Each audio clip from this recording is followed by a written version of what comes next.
Hello everyone and welcome to Lesson 3, Transformations of Sinusoidal Functions, Part 1. As we've done in several units now, we're going to perform transformations on the sinusoidal functions. This will include stretches, compressions, reflections, and translations. This lesson will be broken into two parts. Here's Part 1. We'll be looking at two new parent functions, y equals sine x and y equals cosine x, and their most general transformations are shown below. We'll use f of x for the transformation of sine x, and g of x for the transformation of cosine x. You'll notice the familiar parameters a, b, h, and k. Let's review what they do. First off, the a value, this is the parameter that determines vertical stretches, compressions, and vertical reflections. When the absolute value of a is larger than 1, that corresponds to a vertical stretch of the parent function by the factor a. When the absolute value of a is between 0 and 1, that corresponds to a vertical compression by the factor of a as well. And finally, when a is negative, that corresponds to a vertical reflection or a reflection in the x-axis.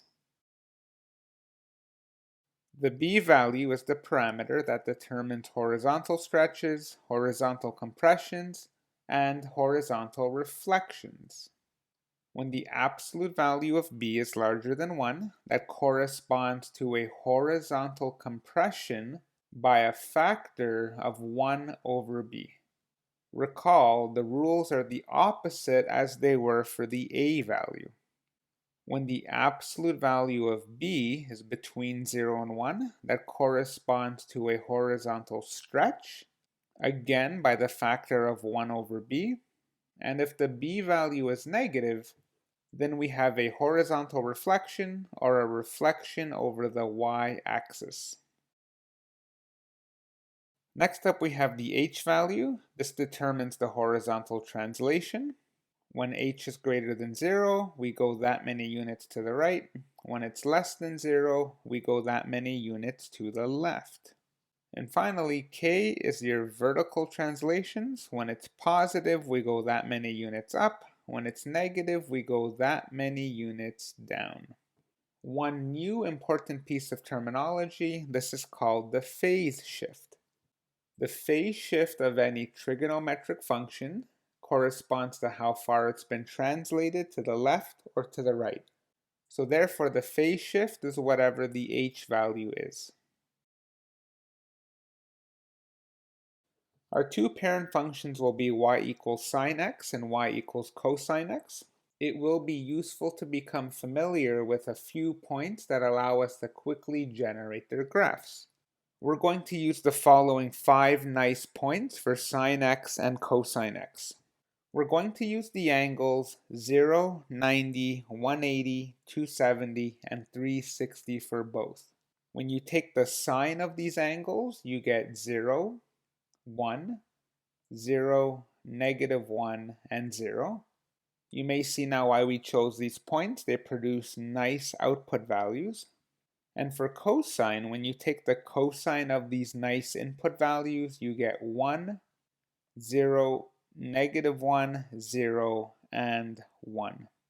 And then we perform our transformations using either the mapping rule or the method of partial transformations. If you decide to use partial transformations, you have to produce 3 graphs. The first is the parent function, the second is a transformation corresponding to stretches, compressions, and reflections, and the third transformation includes all of them. Let me just remind you of the mapping rule, and by the way, I always recommend that you use the mapping rule for transformations as it's much more efficient. When we're using the mapping rule, any point x comma y on the parent function is transformed to the point x over b plus h and a times y plus k. This method includes all of the transformations and allows you to perform everything in one step. As we've done so many times now, let's review by describing the transformations in example 1. Okay, so here we'll practice our communication and fully describe the transformations in words. Notice that our parent function will be sine x, and as I always like to do, let's identify the transformation parameters. So we have an a value of 3, a b value of 1, an h value of negative 15 degrees, and a k value of positive 4. This means that the parent function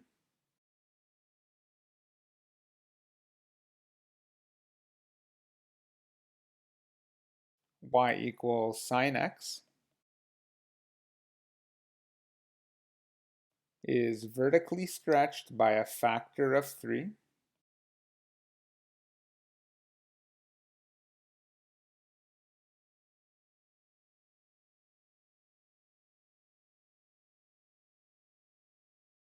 translated 15 degrees to the left,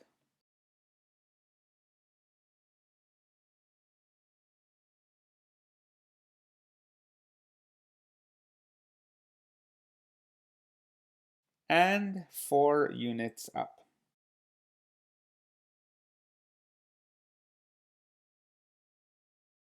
One thing I'll mention here, the h value has units of degrees, so that is important. Please make sure you're specifying that for horizontal translations. But there are no degree units on the vertical translations. Okay, let's try another one. This time our parent function is cosine x. We have an a value of negative 1, a b value of negative 1. Actually, I just remembered we have to factor out the b value whenever there is 1. So let me actually do that. Inside of the brackets, we'll factor out a negative 1. And that leaves us with x take away 45 degrees. So we're still fine so far. The b value is negative 1, but now we see that the h value is 45 degrees, and the k value is 0. So as before, let's describe the transformations. So the parent function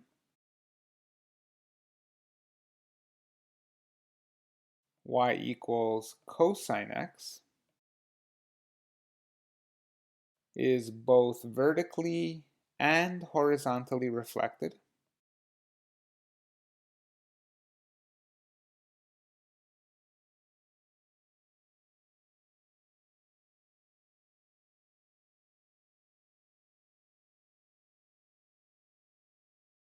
And translated 45 degrees to the right.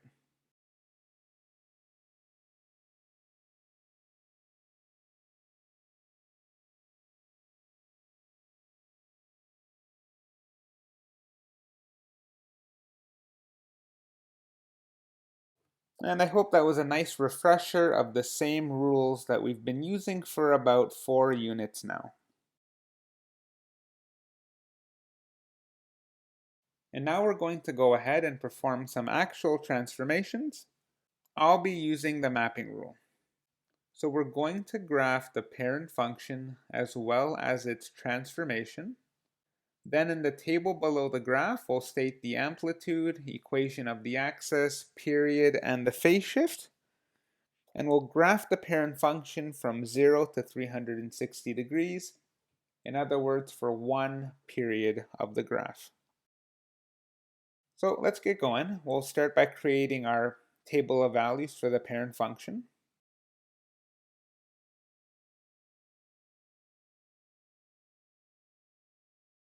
And we can go ahead and plot those points right away. We actually also need to create a scale, so let's do that. I'll count by ones, so that'll be 2 and 4, -2, -4. Okay, so plotting our points, we get the following.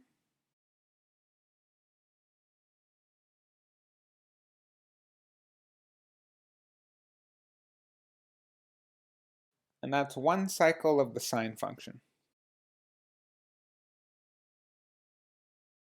To use the mapping rule, I always like to identify the parameters.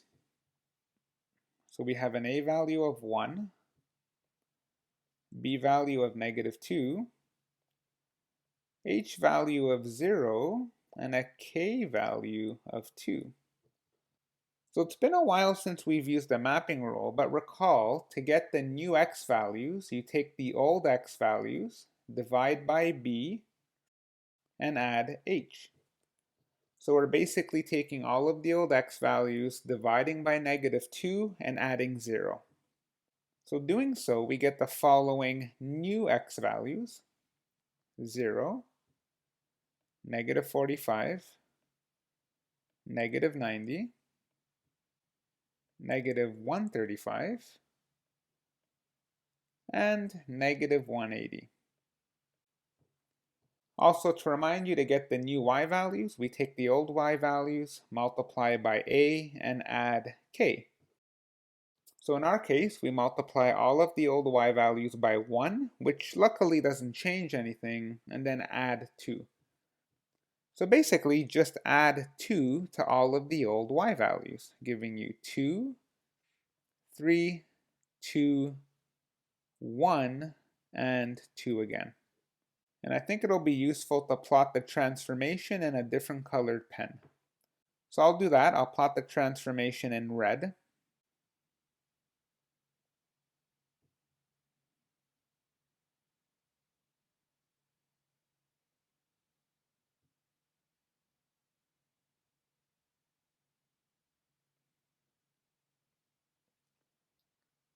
All right, everyone, and that's one cycle of our transformation. And it looks like we're done. So now we'll fill out the table below, but we always do it for the transformation. So to help us out here, you can just sketch an equation of the axis for the transformation. Remember, that's the horizontal line that passes through the midpoint of the graph. And I'll answer that first. Our equation of the axis will be the horizontal line, y equals 2. The amplitude is just the distance from the horizontal line to the maximum or minimum. In our picture, it appears to be 1 unit. The period, this is the length of the minimum repeating pattern.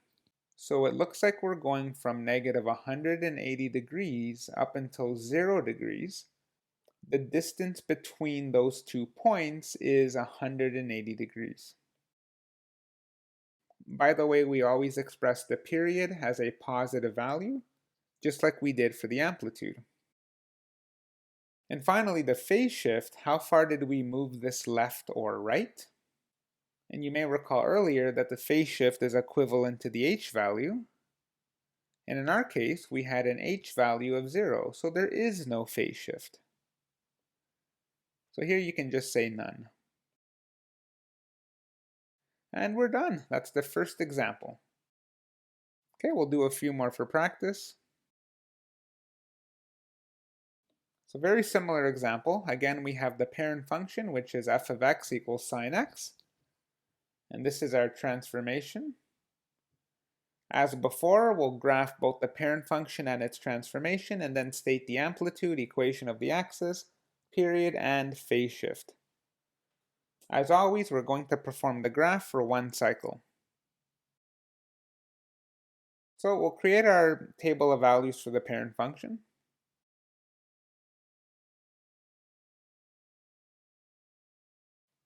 And I like to just plot the points right away. Once again, we have to create a scale here. I guess I'll count by ones. So that would be 2 units, that would be 4 units, and here we have -2 and -4. And we'll plot our points.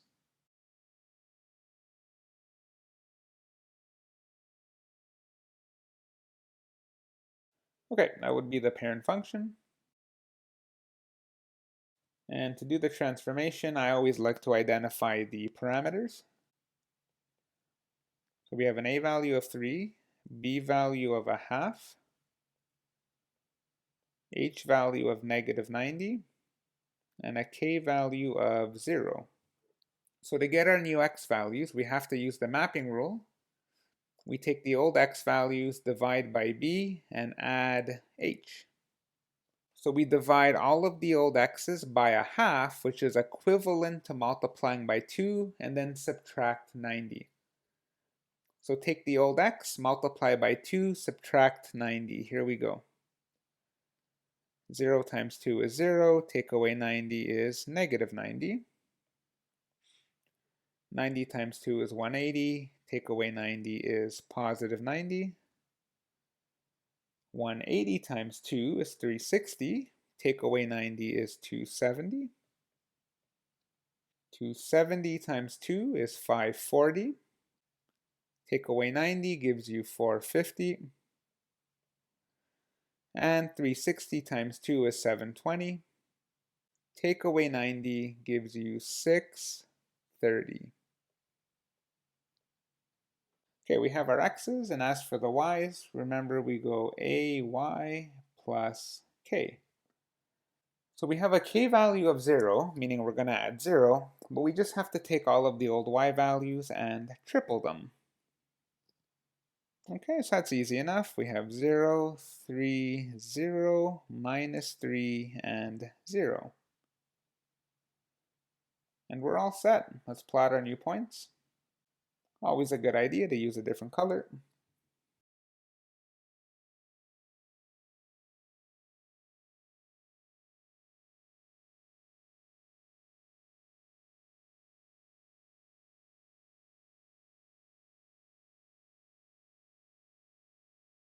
All right, and that is going to be our transformation. So I always like to do the equation of the axis first. We didn't move it up or down, so the equation of the axis is just y equals 0.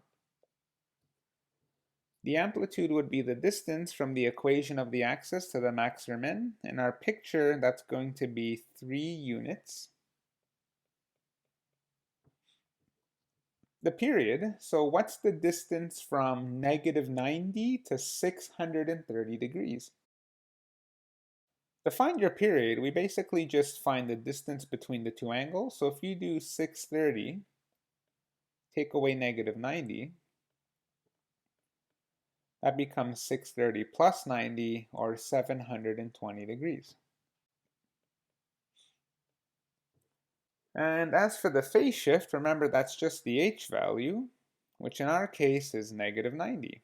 So the phase shift, you can just say negative 90 degrees. And there you go, that's another example. Okay, let's try this one for cosine. So here's our parent function, the transformation, and again, we'll plot both functions and then fill out the table. So there is a small typo here that should say f of x equals cosine x. We'll call that a copy and paste error, just copying the table from the previous question to this one. And now we'll fill out our table for the cosine parent function.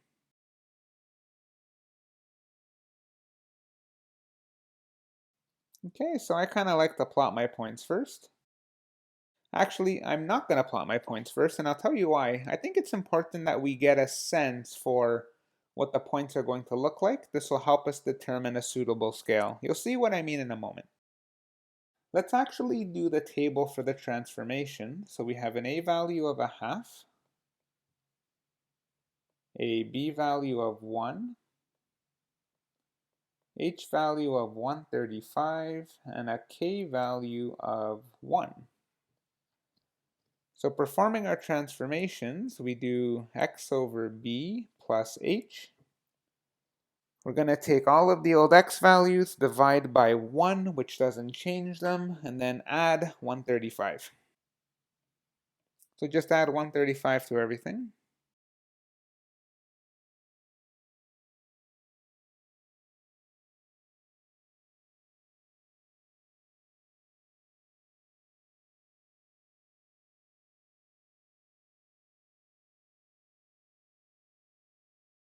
Okay, and to get the new y values, remember it's ay plus k. So we have to take the old y values, multiply by a half, and add 1. That will give us the following. So 1 times a half is a half, plus 1 is 1.5, or 3 over 2. For 0, it's easy enough. You just do a half times 0, which is 0, add 1 to get 1. Then we've got negative a half plus 1. That's just going to be positive a half. For 0 again, we get 1. And finally, for 1 again, we get 3 over 2. So the reason I wanted to get my points first was now we can plan the graph. So we're going to have the highest y value of 3 over 2, or 1.5. So let's actually count by halves. So that'll be 1 and 2, negative 1, negative 2. Sometimes it's actually best to do that first so you can plan out the scale, but use your judgment for that. All right, everyone, so let's plot the points of the parent function first.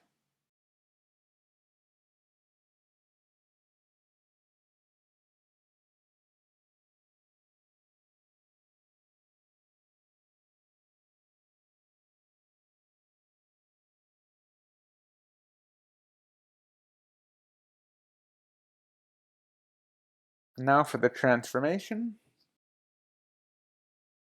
So our first point is 135, comma 3 over 2, or 1.5, right here. Then 225, comma 1, 315, comma 1 half, 405, comma 1, and 495, comma 3 over 2. And it looks like we're done.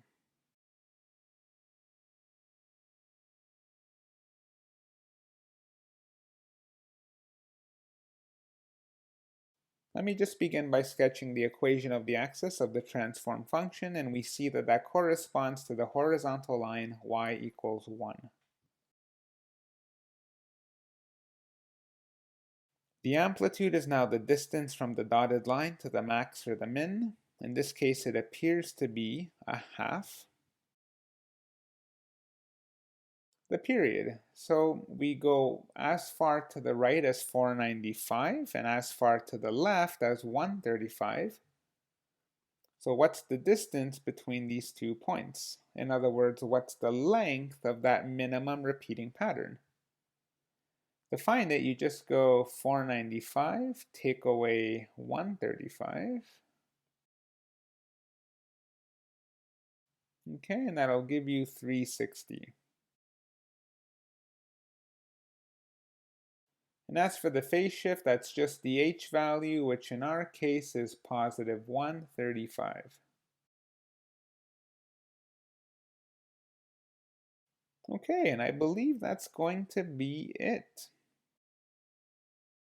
So I did leave you a worksheet for some practice. Why don't you try that out? Let me know if you have any questions. Thanks for watching. We'll see you in the next video.